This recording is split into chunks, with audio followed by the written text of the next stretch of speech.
everyone, it's Leanne with Lovely Scrappin', and I'm here with the design team project for Lindy's Stamp Gang. I'm going to apologize in advance for the sniffles. I've been quite sick over the last, I don't know, few weeks now.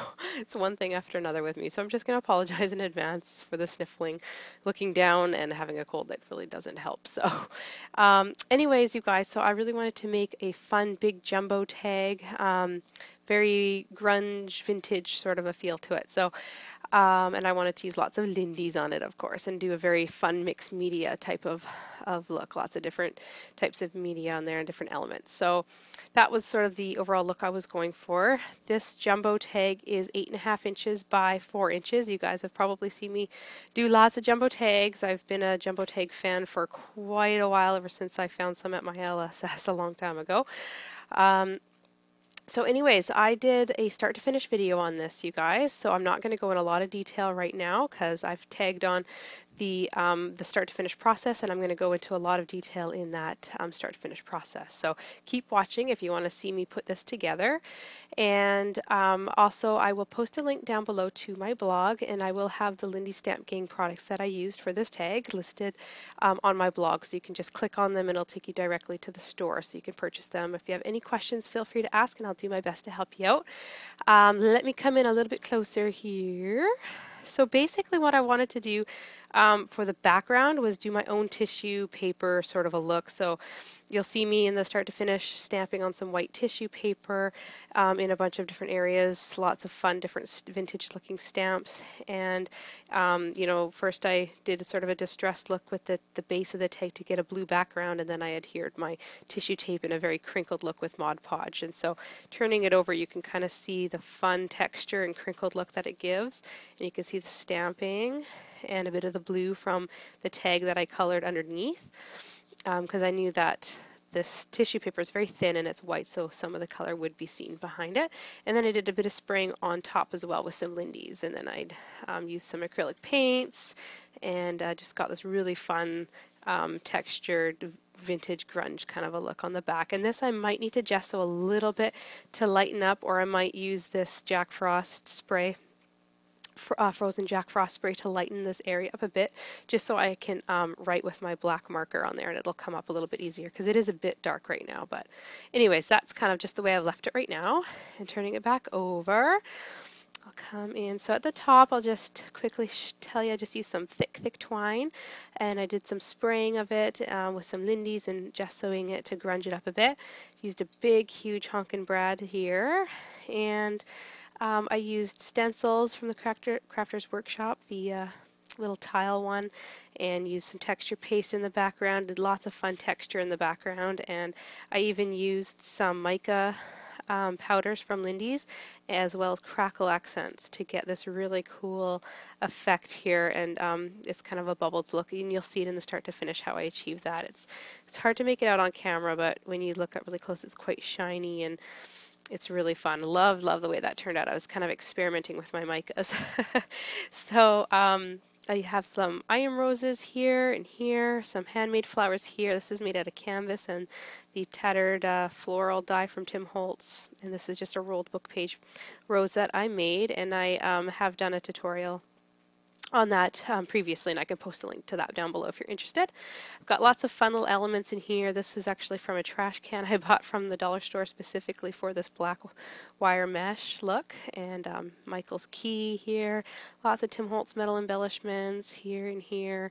Swivel clasp. This little vial here is from Sky Blue Pink, and it's got this cute little cork in it that has a hole in it that you can hook, you know, so you can dangle it as a charm. So that was kind of fun, and I just tied some cheesecloth around it and filled it with some beads, and I kind of gessoed it a little bit to grunge it up. And buttons and gears, some Iron Roses leaves in here, more gears, and some bead landing embellishments, gears, and also the sort of a, what do you call it, a ruler, metal ruler. There. Lots of cheesecloth poking out, sort of kind of going on an angle here, and kind of coming out in different areas. Key landing, or a Kane Company key landing. Oh my goodness. A Kane Company key, and a bead landing little clock spinner there as well. So lots of fun using different elements on here, a little pen nib. And then this I think was my mind's eye embellishment, and it was just kind of a sparkly silver, and I just grunged it up. I painted it with black acrylic paint, and then I used some embossing powder from Lindy Stamp Gang. It's a copper color, and again you'll see me do this in the video. And it just kind of grunged it up and just hit some points here with that, so that's kind of cool. And then I made a stick pin, and then I did some spraying afterwards with lots of Lindy's. So lots and lots of layering of embellishments, of media, all kinds of different fun things. So I had lots of fun creating this tag, and again, check out my blog for more details on the products used, and keep watching for the detailed start to finish process. Thanks so much for watching, you guys. Take care and happy scrapping. Bye now. Alright, so I'm just taking some of my sprays here, and I'm getting ready to basically do the base coat of the tag. So I've got the Frozen Jack Frost, the Danny Zuko's Denim, and again, the links will be on my blog. And here I'm just spraying it on my nonstick craft mat by Ranger, spraying some water on it to help it kind of puddle up a little bit. And then basically you do this in layers. So you do your first layer down, and then you dry it. And then I decided here I wanted more of the denim color in there and more dark. So I just sprayed some down there and dabbed it in, dried it again, doing the same thing, dabbing it in and drying it, and you get all kinds of fun looks, like the water drops and splatters and all kinds of fun stuff. So that's basically what I'm doing to both sides of the tag. I'm just sort of going through layering it, drying it, layering it, and drying it. And I'm not worrying about the tag curling. It will straighten out later on. And if you do have a problem with it curling, you can iron it or put a stack of books, heavy books on it, and it will straighten out as well. And so here I'm taking the Danny Zuko's Denim again, and just taking all the manila parts that are still showing and that aren't really covered with paint or spray, and I'm just sort of taking it and going in those areas and just making some highlights, or lowlights I should say, of the dark denim.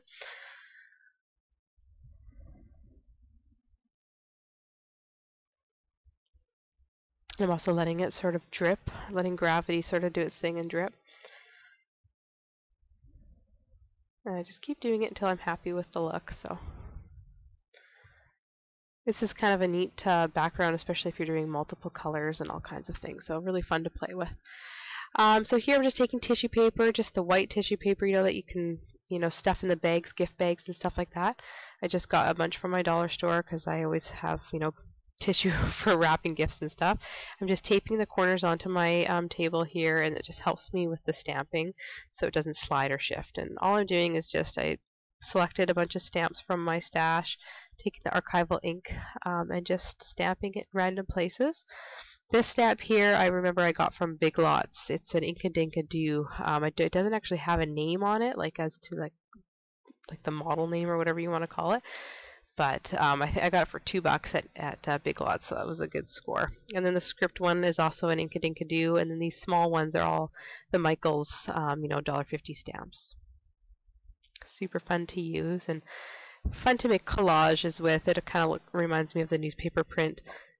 The bags that you can get. You can even do this on just craft color bags too, and alter it to make it look kind of like it was like that anyway, like newspaper print. And so I'm pretty much covering up the entire piece, and I sort of eyeballed it, with the tag to kind of get an idea how much is going to cover my tag front and back. So here, just sort of smoothing out the tag and getting ready, and I got some Mod Podge mat, and I'm just going to put a good coat over top of the tag so that I want a good coat so that my tissue paper will slide a little bit, so I can crumple it up so it doesn't tear, because if it's too thin of a coat it won't slide. So crumple up the tissue paper and then just bunch it up like this. So having that thick amount of Mod Podge helps for movement of the tissue paper. And then I'm doing the exact same thing on the other side. And then I'll just trim off the excess with some scissors. You'll see here in a little bit after it's dry. So just scrunching it up and getting a nice crinkled texture look.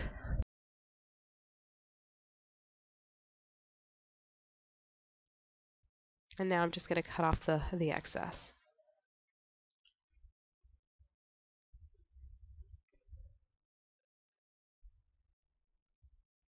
And again, if you have the Tim Holtz tissue paper, then you don't have to do this homemade way, but I don't have that 7 Gypsy or the Tim Holtz tissue paper, so I just made my own.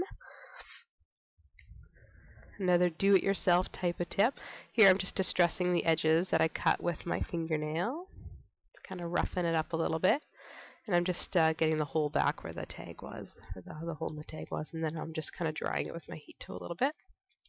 Then I'm going to go with some dark chocolate truffle starburst spray. And I'm going to just spray in just a couple random spots just to bring out some brown in there. And then I'm going to dry it off with my heat tool. And then I'm going to do the same thing on the back side.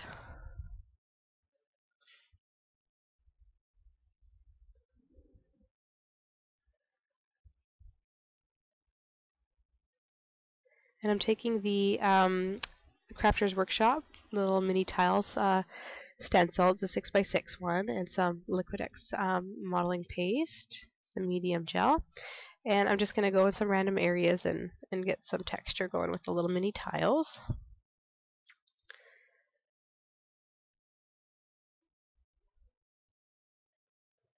And I'm just using one of those palette knives, sort of like a spatula type of thing, to scrape it on. Gives you a nice smooth finish. And I'm putting it on in a medium coat, not really thick and not really thin. Now I'm taking some micas, and that's the, I'm going to have them linked down below, but the burnished brown, deep burnished brown, and the Indian Summer Turquoise, I think it's called. And basically I kind of experimented earlier to see if I liked the technique, and I did, so I'm going to do it in this tutorial, which I'm doing right now. And I'm using crackle accents. You can use glossy accents as well, because it dries hard and kind of glossy. And I'm taking the mica and pretty much mixing it with the crackle accents. This won't actually crackle, you guys. I just wanted to conserve my glossy accents because I'm going through it like crazy. So that's why I decided to use crackle. But both will work fine. The crackle accents is quite viscous. It's a lot thicker than the glossy accent, so it makes it easy to spread with the palette knife. So right now I'm just putting it in some random spots, but making sure that I'm doing it thick, because when I apply the heat tool to it, the heat from the heat tool to it, I want it to bubble. And I didn't have quite enough of the mixture, so I did mix some more up after I dry this, and I'll apply some more on.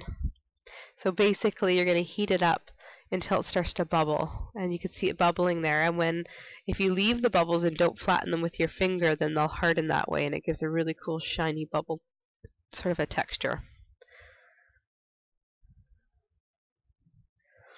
So here I just applied a little bit more that I made and put it on there, and you can see it bubbling there at the top. A really fun way to use your micas. You guys can make paints. You can mix your micas with just like white acrylic paint to make it a beautiful shimmer, kind of a metallic look of paint. You can do so much. You can make your own sprays. It's already got the binding agent in it, the gum arabic, so you don't have to add any kind of binding agent. You can literally like rub it on your projects, and it will just look like a nice beautiful chalky look, or you can add it just to water and spray it on. Here I'm just taking the frozen Jack Frost and just adding a little bit to the tag and making it a little bit more light, because it was quite dark and I wanted it a bit more light. And then I went over with scintillating silver, because I just love the shimmer that the scintillating silver adds, so I added that as well. And that's a Glitz Spritz, so it's no color, it's just the very light silver shimmer. And I just added a bit to the back as well, just some of the scintillating silver, and the frozen Jack Frost as well. Here I'm going to make my own flower with canvas, and I've cut out 3 of the large flower petals from the Tattered Florals die from Tim Holtz, and then 2 of the smaller, or the medium ones I should say. And I added a little bit of water to it. I'm just like rolling it in my hand and fraying it up and crinkling it, because I want it to be really crinkled and curled kind of a thing. And the water helps to curl it. It also helps to get the fraying going with your hand and add some friction. Now I'm just going to take the 2 large and 1 medium and just spraying it with the dark chocolate truffle starburst spray.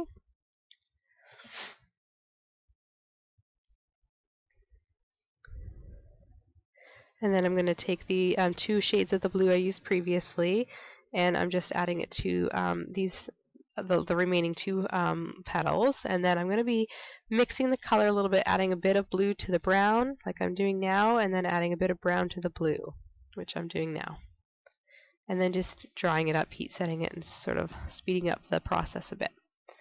And then I'm basically going to layer it with brown, blue, brown, blue, brown. And after thinking about it and seeing it, and I had already glued it down, but I could probably do without the very final, like it would be good right there. I could do without this brown one, but I went and put it on anyway because, you know, I'm layering like crazy. And I will put some cheesecloth on there as well as a center, and you'll see that in a little bit. And I'm just adding the frozen Jack Frost to lighten it up to sort of go with the color palette that I'm doing on the tag. I didn't want it too bold, and then just adding some scintillating silver to add a bit more shimmer to it.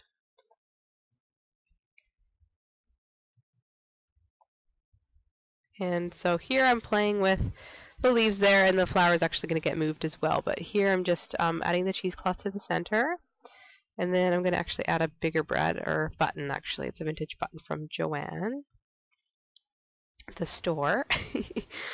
And now I'm just going to take a bit of black acrylic paint and just a sponge, and I'm just going to go along the edges of the tag just to really bring out the edges and make it a bit more bold and stand out and look a little bit more grungy and vintage. And I'll do that to both sides here and add a little bit in the tag as well.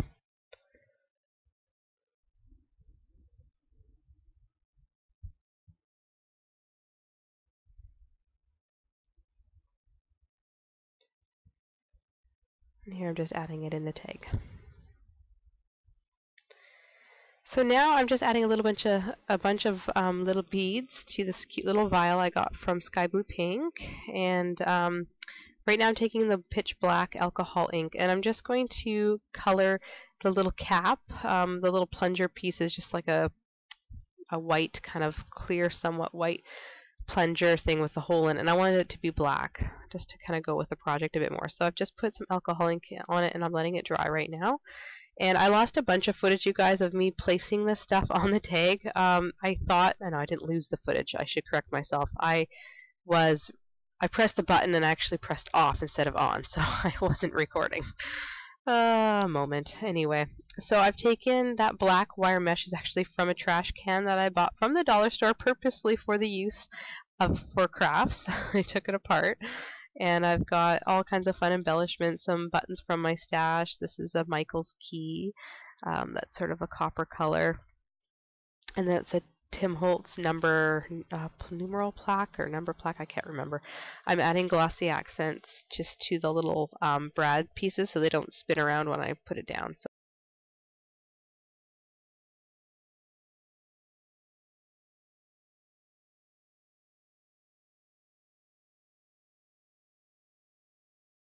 this is just the ornate plate, and I like using a combination when I have big metal things or even small ones.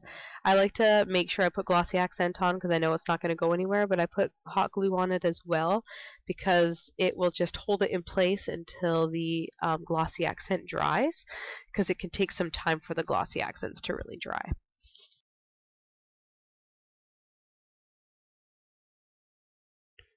And that's a big gear from Bead Landing and an Iron Rose flower just putting down. And I'm kind of playing with placement on a few things, and here I'm just going to glue down the numeral plaque there, and I added glossy accents and some hot glue to it so it'll stay in place. I'm just putting a button down there.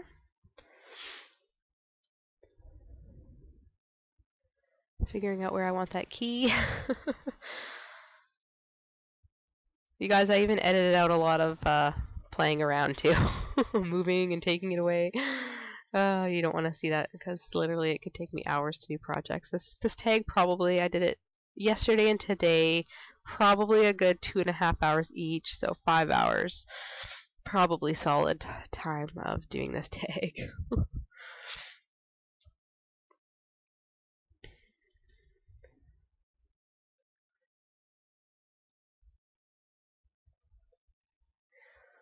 I love cutting gears too and putting half in one area, half in another. Stretches it out, makes it go longer. I'm just putting a clamp down just to help hold that in place while the glossy accent dries. And here I'm just shortening the chain a little bit because I just want it to be a little bit shorter. And then I'm going to hang my little vial on there along with the bead landing clock spinner. And then I decided I want to tie a little bit of cheesecloth threads on there. So I've done that, put it in a knot, and then just going to trim off the edge, the ends, and then I just added a little teeny tiny bit of glossy accent in the center to hold the knot so it doesn't come out. And I decided I want some more of this wire mesh just above the ornate plate, so I'm just cutting some out here.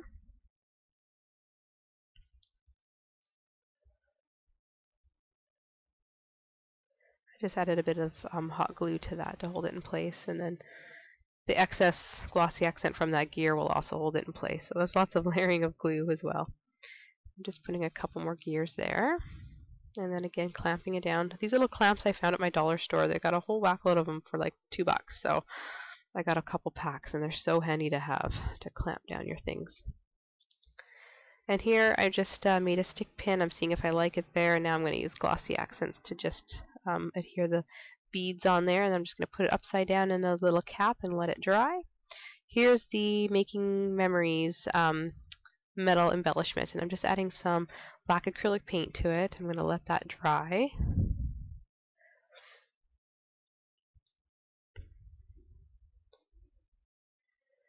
And then I'm going to add this Midnight Copper Obsidian, I think it's called, embossing powder from Lindy's.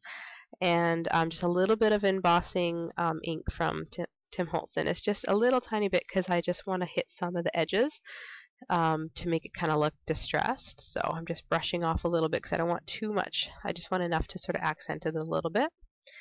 And then I'm just going to hit it with my heat tool.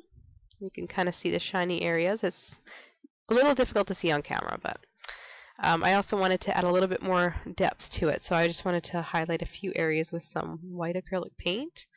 And then I decided I needed to make it stand out a little bit more from the tag in the background. So I am going to go in and add a little bit of black as well, just to darken up some of the edges, just to help it pop out a bit from the tag.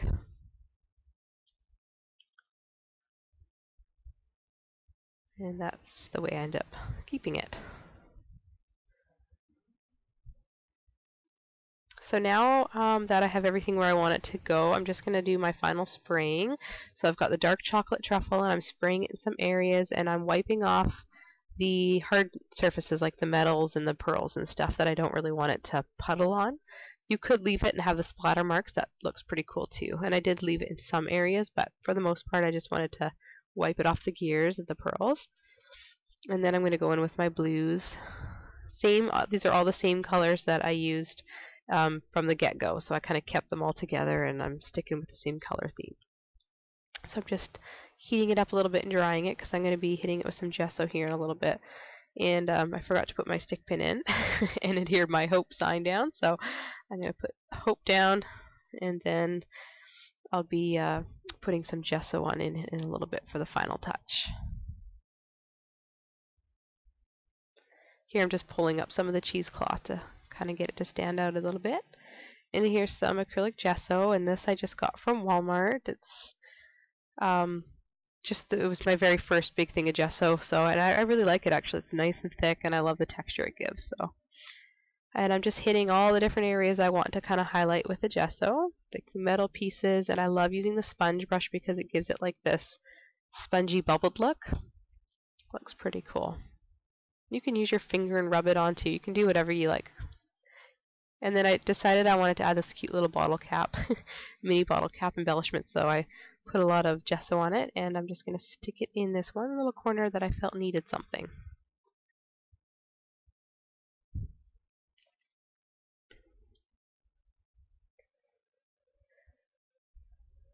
So basically now, after I'm done with the gesso, I'm just going to be adding this big huge eyelet, and right now it's going to cut out because my camera died, but I added the twine after and sprayed the twine to coordinate with the tag, and that's pretty much it, you guys.